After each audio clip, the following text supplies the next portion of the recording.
Swayam Prabha. Digital India. Educated India.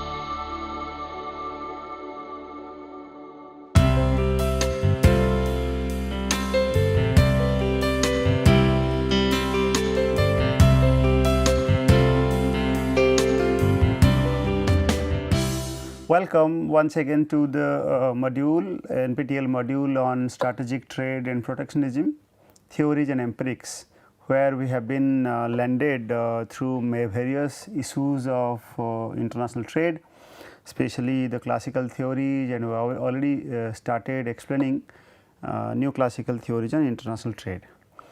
So, especially in the new classical views on international trade emphasizes the production function, and in this context we are supposed to recapitulate the previous lectures, as well as we are going to emphasize certain implications of neoclassical economists and their contribution to international trade, to identify how the trade facilitates income and their distribution to different countries, especially for the developing countries context and India in particular.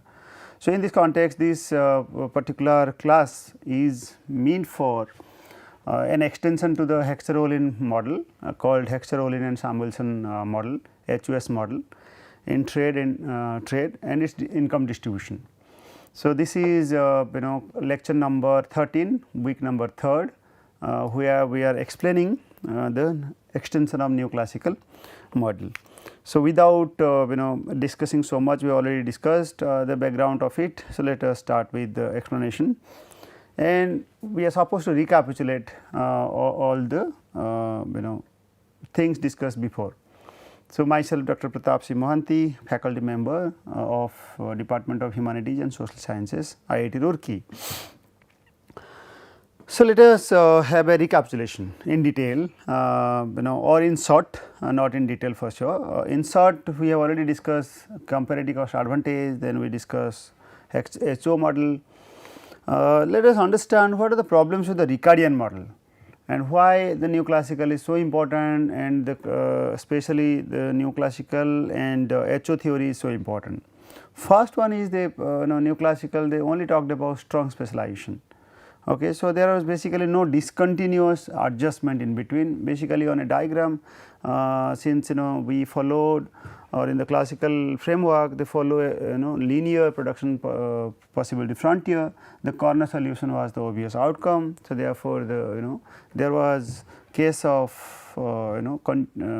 corner solution and no in between solutions possible. So, they did not actually talk about any discontinuous adjustment or any flexible or the movement and the adjustment of specialization. Similarly, there was indeterminacy of final terms of trade. Terms of trade, since there is no such adjustment. So, the final one is actually not emphasized.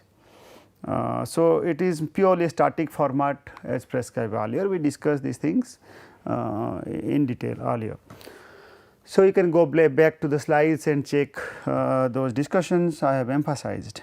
Similarly, no income distribution effects were discussed, and regarding the labor theory of value, there are a couple of problems, especially demand is an important determinant of value, is not emphasized so much, only the supply side factors emphasized.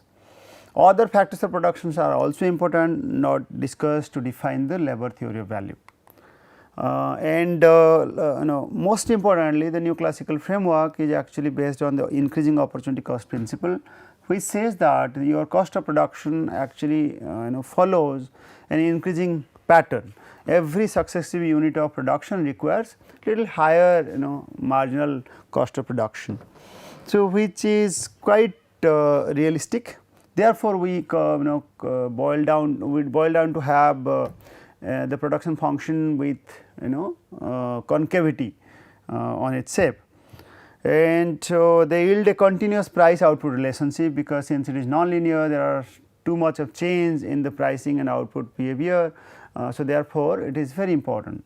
So, new classical value of value of theory is purely on increasing opportunity cost, and demand also resolve the terms of trade trade indeterminacy, which was the problem with the classical.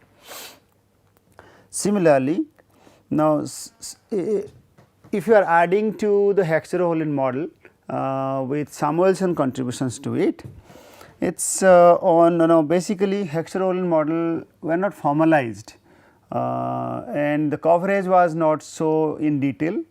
So, a clear formalization of the Hexer-Holin model and its implications to different countries are actually discussed in Samuelson's additions to the existing HO theory.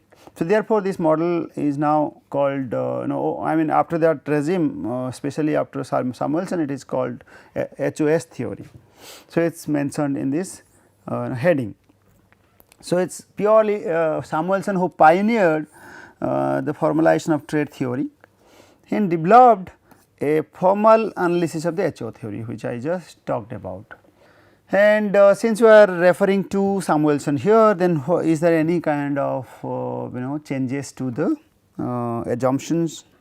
Now, again two goods are considered, two factors are considered, two countries are considered. In this context, let us explain with the help of US and Canada a bit, then we may move to other. Now, Hexer-Holin worked purely in the early part of 20th century, we are referring to the 1910, 1915 around timing, and Samuelson refined their work especially after the Second World War. And Samuelson contribution has been counted in the economic literature for international trade since World War II. And closer attention is actually paid in this model to countries with variety of endowment or resources. So, the assumptions to revisit for our better understanding are two countries, two commodities, two factors. For simplicity, it is broadly labor and capital, and perfect competition is also assumed in all the markets. Each country's endowment of factors is fixed. It is not like the case that the factors are changeable or the endowment is changeable, which will be too difficult for the researcher to model, and the postulation of the model is very difficult to derive out of if the endowments is getting changed. Now, factors are also these are the assumptions already made in Hexer-Holin model. Now, in the Samuelson addition also these are considered to be the same. Factors are mobile internally, but not internationally. So, to count on further, each producer has a wide range of options as to how to produce X and Y. This is very common to understand. So, therefore, if K is cheap relative to labor, basically now the assumption is based on American case, and relatively capital intensive method will be adopted if K is or capital is cheaper. Similarly, the reverse is true. If K is expensive, then labor intensive technique will be adopted, and accordingly the assumptions are actually made. In the HO theory, we said that a cheaper factor available or endowed in a particular country, the country will adopt that kind of intensive technique, and so the country will specialize according to the given technologies. Now, some of the concept or terminology we have already discussed, but for your simplicity, if K with respect to L for the production of commodity X is higher than that of Y, then it is simply called X is capital intensive, otherwise it is labor intensive, can be explained from this. Further concepts or terminology used are called capital abundance. Abundance we mean by total availability of capital with respect to total availability of labor in a particular country. It is not specific to a product, it is specific to a country. Now, also this can be alternatively defined as prices of the factors, maybe wage by rent in country A, if it is greater than or less than, then we can define it in country B, we can say it accordingly whether it is capital intensive or labor intensive. So, by availability, endowment is defined through capital abundancy, through physical capital abundancy or through prices. We did already that in the previous lecture. So, accordingly goods are defined as intensively used or abundantly available for their use. Some other can be reflected through prices, as I just said, maybe in terms of W, maybe in terms of their rent for other factors, and the labor, if the labor is relatively cheap, then W by R will be a relatively small in number. Now, there are there are some more issues related to factor prices. So, what makes, basically how to understand HOS theory, what makes labor relatively expensive? We need to understand carefully. If it is relatively scarce, then labor might be actually defined to be expensive. That is one of the factors behind defining labor to be expensive. Then similarly, what makes labor relatively cheap? If then it is abundant in that particular country, abundant as compared to scarce, it is very easy to understand. Now, if K by A L is relatively big number, that is higher, or we can define it as abundant. So, W by R will be relatively big number, reflecting the relative scarcity of L and an abundance of K. Okay. So, accordingly we can define it. So, what are the results we derived in the HO model? We said in the last class, a country abundant with capital will specialize in the production related to capital and vice versa. Vice versa means if endowed with more labor and labor is intensively used, then the country will be specializing in labor intensive products and exposed to another country and in return import other variety of goods from another country. So, for US usually defined as the country poised with higher capital. So, capital intensive products are expected. Now, relatively labor abundant country compared to in US, Mexico is generally defined as labor abundant country, likewise India. Similarly, labor intensive products are produced, textile is one of their major varieties. Now, it is not just the product they are exporting, those are reflected in the prices, actually prices on the products. So, the relative factor, I mean relative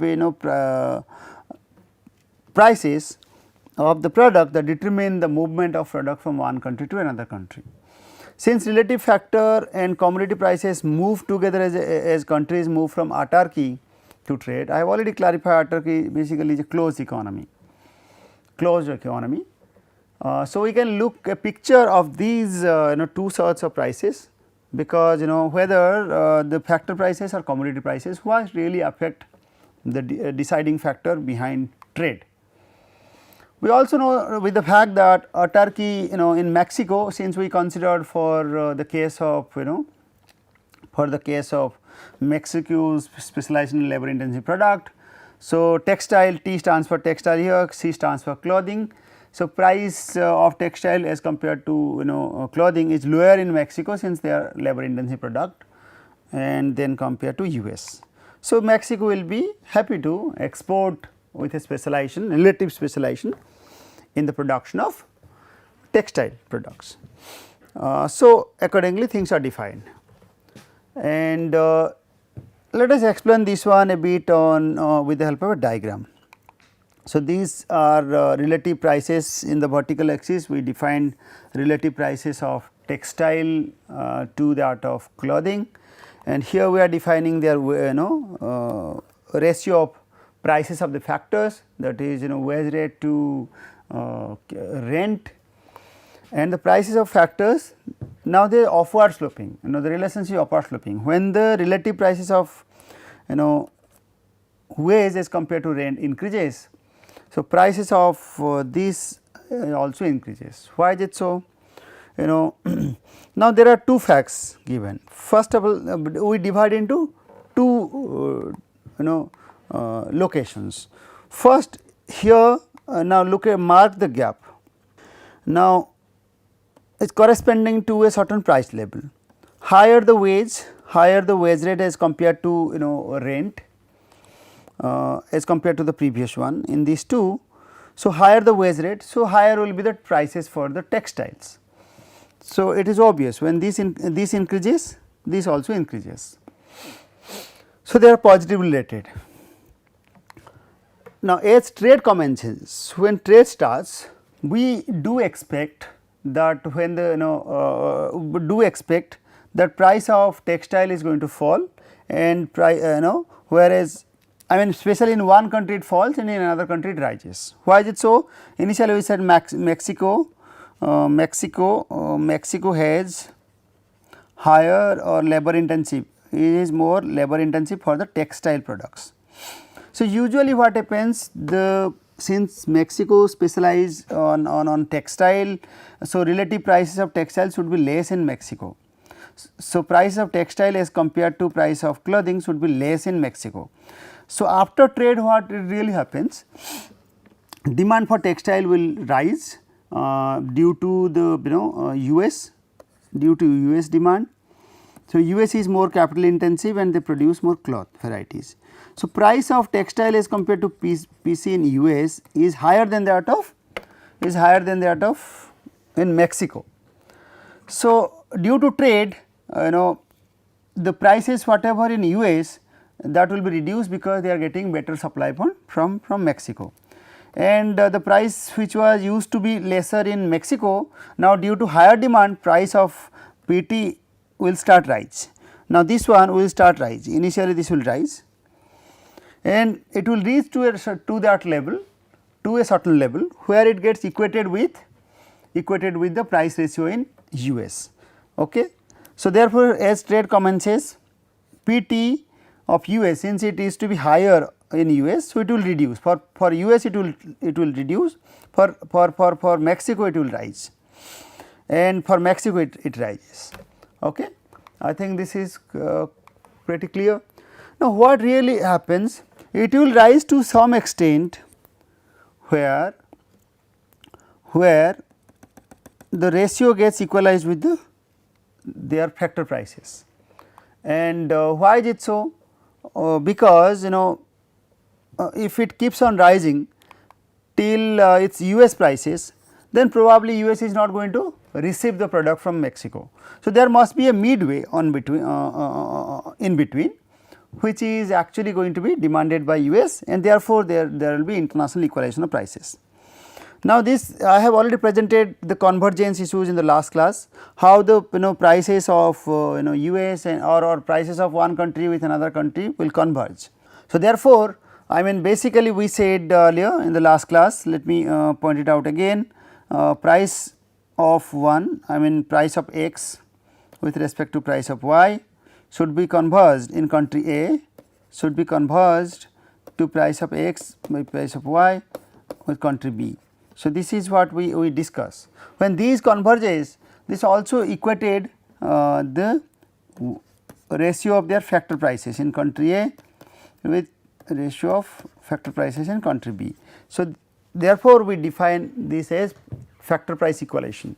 Why is it so? Again, whichever the factors are relatively less expensive in one country or in that abundant country, that due to trade demand externally for their product, that lead to higher demand for their product and higher prices for their product.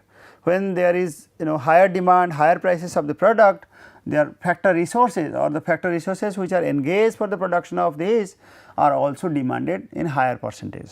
So there the factor prices also rises, but this rise will not be infinite. This will be to a limited context where in one context price of one price increases, in another country it falls, because in another country that prices are actually higher. In one country prices are higher, in another country it is lower. So, therefore, there will be possibility of equalization due to trade. So, let us read those factor price equalization as the result of HOS theory, which says that each country moves along the relative cost curve to a common point. And we know that because there is only one international price. So, I mean one international price of the product, so factor prices are also expected to be equalized. If the countries wind up with a common international price, they must also wind up with a common relative factor prices. So, price here we mean goods, price here we mean factors. So, since common prices are possible, so common factor prices are also possible. So, this is what is explained here. So, here we are taking wage rate as a relative price to that of rent in US, here it is US, here it is Mexico. Okay. So, usually what happens, the relative prices in wage rate is lower in Mexico, where it is higher in US. So, now since demand for accordingly the prices of textile is lower as compared to clothing in Mexico. So, due to demand this will rise, this will lead to increase in its wage rate, and similarly when this increases, now whatever the prices earlier was in US, now they receive at a lower price from Mexico. So, they will be incentivized to purchase from at a lower price from Mexico. So, their relative prices actually declines. Here it increases for Mexico, whereas for US it decreases. So, therefore, there is a possibility of single price, which I have said. Similarly, on the horizontal axis there are possibility of convergence. So, this diagram factor price equalization diagram, factor price equalization diagram as a result of HOS theory, Hexcher-Ohlin-Samuelson theory, boils down to the fact that there are strong possibility of convergence, and convergence means in terms of prices and in terms of their factor prices. So, now in equilibrium both countries facing the same relative product prices, having the same technology because these are assumed, and with constant returns to scale as the production function we assumed earlier, and relative cost will be equalized. This can only happen if factor prices are also equalized between the countries. This is what we have already said. So, HO theory has an implication for distribution of income. So, HO theory along with the factor price equalization theorem tells us about the income of different countries or the groups within a country change a trade starts. Within a country changes trade starts, and which means here we try to say that within a country there are ups and downs, across the countries also there are ups and downs that will lead to convergence. This provides insight into the politics of free trade. What do you mean by politics here? Because factor price equalization lead to prices equalize across the country. If there are any kind of imbalances between the prices of the factors, there will be high expectation of movement of factors. So, why politics? Now the country might politicize they may restrict other factors to enter to their country, like stricter immigration policies. Immigration policies are implemented by some of the countries not to enter. If they enter, then not just the product prices are getting different, other country might tap the benefit in terms of factor prices. Now, in short, again Stolper-Samuelson theory says that the increase in the price of the relatively abundant factor and the fall in the prices of the scarce factor because of trade implies that the owners of the abundant factor will find real incomes rising, and the owners of the scarce factor will find their real incomes falling. So, basically here the comparison between abundant factor and scarce factor, the factors which are poised with huge and abundancy within the country, and factors which are abundant by structure within the country, the country will certainly get higher prices for their abundant product and higher return to their factors. Similarly, the scarce factor will get relatively lower return, because they already used to get higher prices. Now, what other statements are there? In short, here you can read in between, these lines can be written as a part of the theorem. We can explain it like this. Hence, US used to be labor capital abundant. So, what happens that expected rent is greater than that of the prices, and so prices, now this will be equalized with the W. Now, these trends were there, this can be reversed. So, we wanted to mean that if these are there as per the product prices, so this can be actually reversed, as a notation I have already said. Now, there are a number of empirical research made. Most of the empirical research actually suggests that at least through Stolper-Samuelson model, a small amount of change in the relative wages can be expected. It is very important for the developing countries to think about, and they used to receive much benefit due to these channels. So, most economists think that technological change is more important source of change in the relative wage, because the technological change has actually undermined the huge demand for labor, especially for the developing countries, particularly in India, where labor supply is much higher, and in US labor is very expensive, since the technology or the automation or even the platform economy has already chipped in different sectors in US. So, they demand very less units of labor. So, over the time it has lots of implications for fall in the relative wages, and the labor demand has been falling. So, this is a bigger concern for developing countries, where the countries are populated. Now, second aspect is, some economists also think that other forms of globalization like foreign direct investment, outsourcing, effects of on unions and welfare state may be also very important, because if you do not have other channels, it might be problematic due to high extent of automation. So, now the question arises here, so far we have discussed factor price equalization by HOS model or Hexer in Samuelson model. Now, our duty is to also talk about some other extension to this HOS factor price equalization, where some of the factors are actually fixed in nature, like land is very fixed, it is not at all mobile.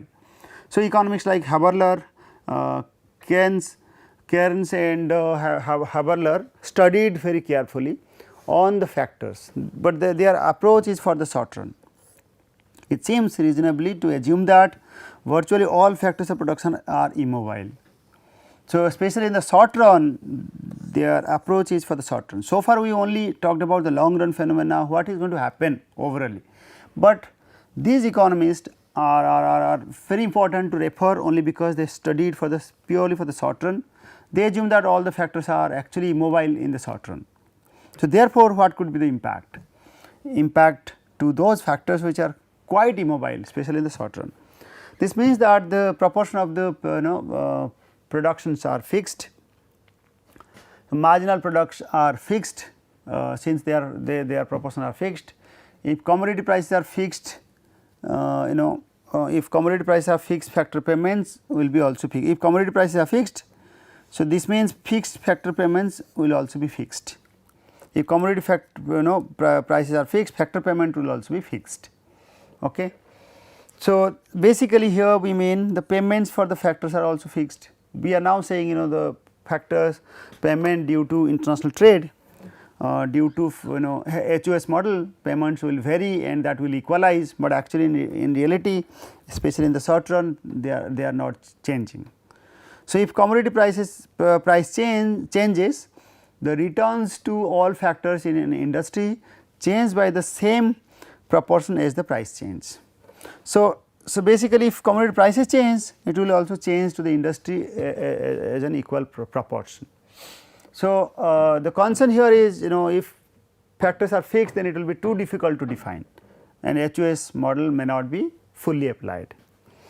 Now, another model by Ricardo and Weiner as an extension to the HOS model, they studied for some other factors, like the idea here is that some factors are mobile. By structure, they study some factors are mobile while other factors are fixed. So, they categorize clearly on the median term that all the factors are actually, some factors by structure are mobile and others are fixed. So, land for example pretty fixed in its broad occupation. Capital is also quite fixed, especially in the short run they are fixed, but capital such as machines are fixed, whereas labor are assumed to be mobile and they are actually mobile. So, are some kinds of labor which are mobile than other, not necessarily all kind of laborers are mobile, some other variety like techies, they procure knowledge, they cannot just be mobile immediately, they cannot just serve immediately, they have to take time. Now, what happens in the Ricardo-Weiner model when relative commodity prices change? So, it says that returns to the specific factor used in the production of the good lowers the returns to the other specific factors. It says that an increase in the price of good raises the return to the specific factor. The specific factor the returns will be good because they are very specific and their contribution and their demand is actually increases. So, they will be getting and lowers the returns to all other specific factors. But those who are mobile, we do not know it, they already got their movement to another country. So, their impact are ambiguous. The effect of relative commodity prices changes on mobile factor is dependent on consumption shares. So, those are fixed, we can easily understand that they are being demanded, but those are mobile, we do not know what is going to happen with them. So, therefore, it is ambiguous. So, similarly, there are some other adjustments in the world and there are a number of other empirical testing made. So, let me put it in simple term here of the previous slide. Keynes and Haberler talked about short run, which I just said, Ricardo-Weiner in the medium term, but in the long run we can easily categorize which are mobile and which are fixed. So, according impact can be defined.